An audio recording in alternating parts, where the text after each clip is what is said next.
Capacitación, plan de emergencias para el personal de conserjes que presta el servicio en Positiva Compañía de Seguros. El objetivo de esta capacitación es dar a conocer al personal el plan de emergencias que ha establecido la entidad para que los participantes se puedan preparar y conocer cómo actuar en caso de una emergencia. Revisemos los conceptos generales. Plan de emergencias. Es el instrumento que define políticas, objetivos, estrategias, acciones y programas mediante los cuales se deben orientar las actividades interinstitucionales para la prevención y mitigación de riesgos, los preparativos para la atención de emergencias, la rehabilitación en caso de desastre y entrena al personal para aplicar dichas técnicas. La pregunta es, ¿conocemos el plan de emergencia de nuestro lugar de trabajo? La estructura y organización del plan de emergencias de Positiva es el siguiente. Está conformado por un comité operativo de emergencia que tiene un director que es quien gerencia las emergencias, tiene a cargo una brigada que se denomina Fuerza Naranja, que a su vez tiene un líder de brigada que cuenta con un coordinador de seguridad, un coordinador de apoyo logístico interno y externo, tiene un coordinador de evacuación por pisos, un grupo de brigada de primeros auxilios, un grupo de evacuación y rescate y un grupo de control de incendio. Los brigadistas de Positiva se identifican por el chaleco que portan y están dotados de equipos de comunicación. La brigada está conformada por el jefe de brigada que cuenta con un coordinador de evacuación, un grupo contra incendio, un grupo de primeros auxilios y un grupo de evacuación y rescate. El plan de ayuda mutua es importante en los planes de emergencia. Consiste en un acuerdo entre empresas vecinas o del sector que les permite prestarse colaboración en la eventualidad de una emergencia que demande mayores recursos de los propios disponibles. Los recursos necesarios son el personal, que son las brigadas de emergencia, maquinaria y equipo, las herramientas, el transporte y los servicios. Veamos los tipos de riesgos. Tenemos los riesgos de la naturaleza, que se denominan emergencias naturales, los riesgos antrópicos generados por el hombre, que pueden generar incendios o cualquier otro tipo de emergencia, y los riesgos sociales, que están asociados con atracos, asaltos y cualquier otro tipo delincuencial.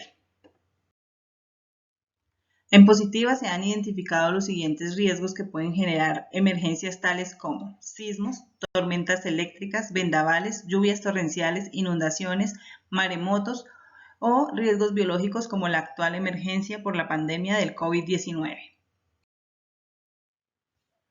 En cuanto a los riesgos antrópicos, tenemos las siguientes emergencias que se pueden presentar: incendio, emergencia médica, accidentes de trabajo, caídas del mismo nivel, colapso estructural. En la parte ambiental tenemos derrames de sustancias químicas utilizadas principalmente en las labores de aseo, y aquí pues es importante porque está directamente relacionado con el personal de conserjes. Por lo tanto, se debe hacer un adecuado uso de las sustancias de acuerdo pues con las instrucciones y utilizando los elementos adecuados para evitar estos tipos de derrames. Y tenemos emergencias operacionales por fallas de equipos y sistemas. En cuanto a los riesgos sociales, tenemos amenazas que pueden generar emergencias como atraco, riesgo público, desórdenes civiles, manifestaciones sazonadas, amenaza de bomba y terrorismo. En esta diapositiva tenemos la priorización de amenazas y medidas de intervención. Vamos a hacer un resumen y a ver algunas que son específicas para el tema de servicios generales. Tenemos los movimientos sísmicos, para lo cual pues se hacen inspecciones periódicas de la estructura. En cuanto a la tormenta eléctrica, tormenta por vendaval, se hace un seguimiento a los comunicados del estado del tiempo. En cuanto a la pandemia actual por COVID-19, se tiene todo el tema de los protocolos de bioseguridad, aislamiento determinado por las autoridades, lavado de manos y uso de protección respiratoria. En cuanto a temas de orden público como terrorismo, amenazas, asaltos, robos, atentados, bombas, desórdenes civiles y azonadas, se tiene todo el tema de gestión de la seguridad por parte de la empresa de vigilancia y toda la parte de estudios de seguridad. En cuanto al incendio, se tiene unas inspecciones de las redes eléctricas y áreas de trabajo con procesos de generación de la amenaza. Para las fallas en la planta física, se hace un seguimiento por parte de la administración para verificar que la construcción sea sismo resistente. En cuanto a la parte de fallas de equipos y sistemas eléctricos, se implementa plan de mantenimientos periódicos y preventivos. En cuanto a las redes eléctricas, también se tienen las inspecciones a estas redes.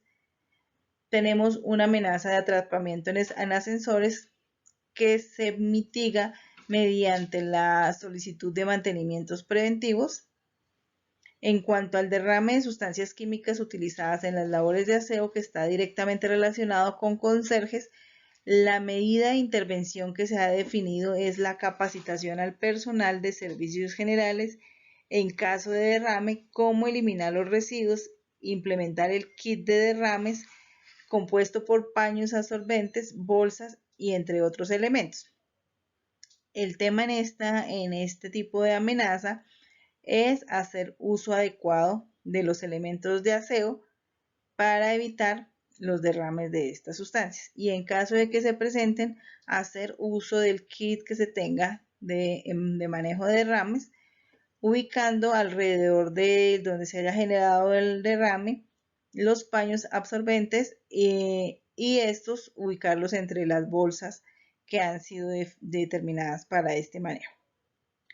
Tenemos también amenazas por emisiones atmosféricas en caso de incendio, fugas o derrames de agua. Aquí también es importante el tema de servicios generales, ya que se debe informar a la administración y ubicar las llaves de corte de suministro hidráulico.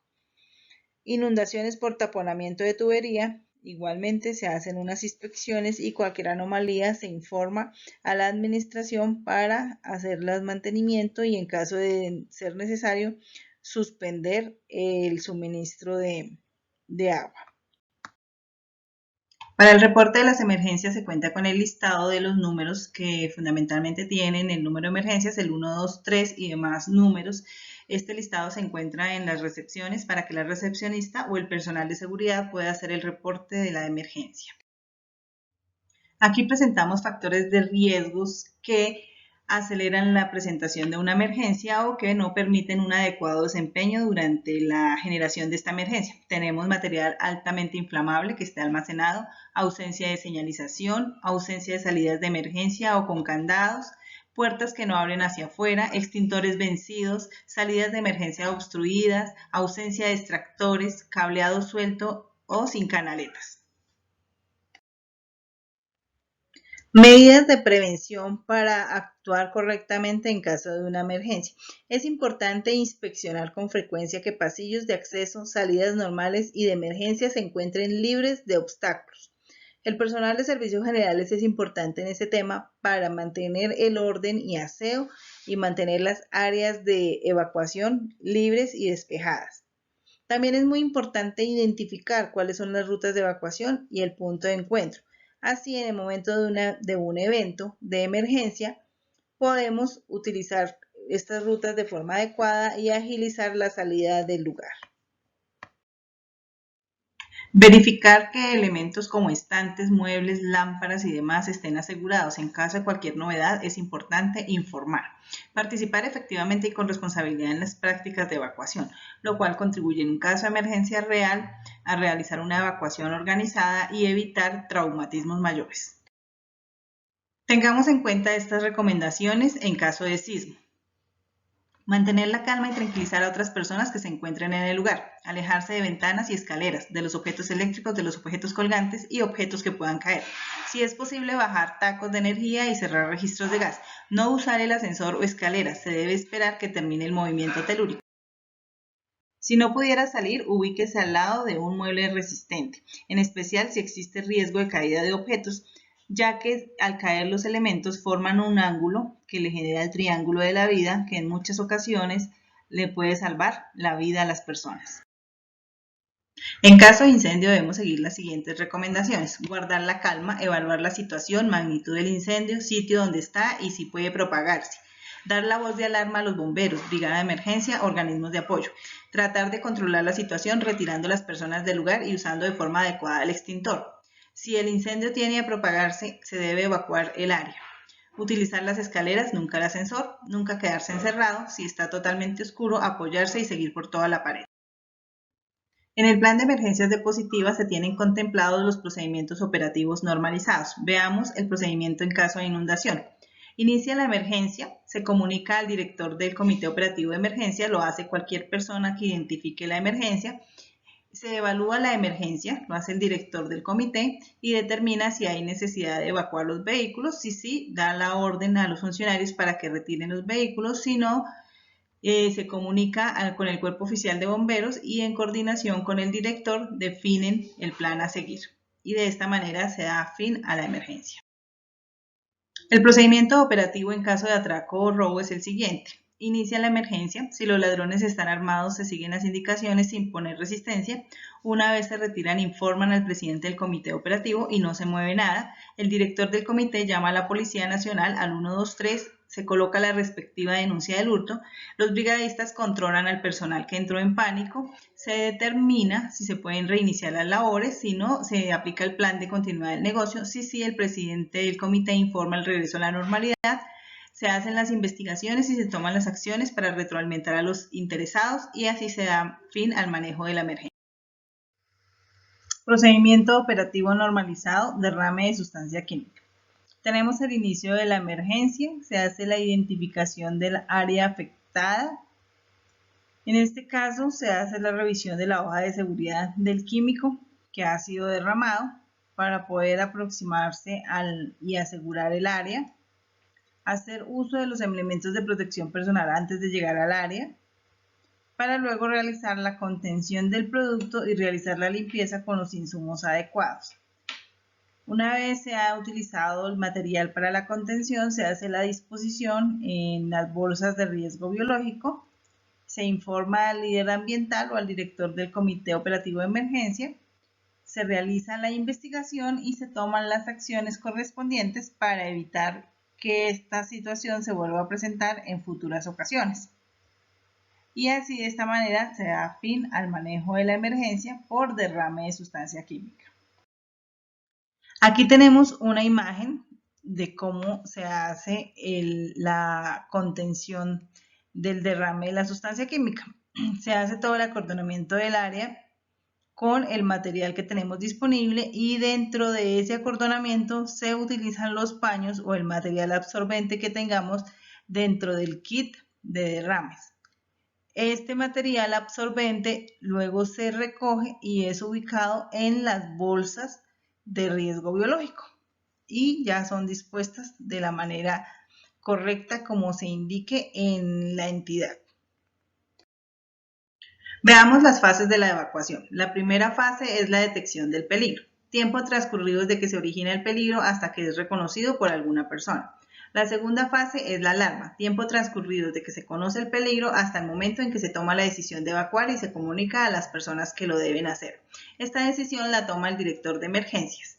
Por lo tanto, vamos a tener dos tareas en esta sesión. Una, conocer quién es el director de emergencias y el jefe de brigada. Y la otra, cuál es el sonido de alarma en caso de evacuación. La tercera fase de la evacuación es la preparación para la salida. Es el tiempo transcurrido desde que se comunica la decisión de evacuar hasta que empieza a salir la primera persona. Aquí es importante mantener la calma y el orden para la salida para evitar aglomeraciones o caídas de personas. Es importante en lo posible llevar consigo los documentos de identificación. La cuarta fase es la salida del personal, que es desde que empieza a salir la primera persona hasta cuando sale la última al lugar seguro. El lugar seguro es el punto de encuentro que ha definido la entidad cercano a las instalaciones o el edificio donde se encuentre ubicado. También es importante hacer un reconocimiento de este punto de encuentro y pues la ruta para llegar allí. Aspectos importantes en la salida en el momento de la evacuación. No corra, camine rápidamente, no se devuelva por ningún motivo, no utilice los ascensores, en caso de humo desplácese agachado. Antes de salir verifique el estado de las vías, cierre las puertas al salir, dar prioridad a las personas con mayor exposición al riesgo.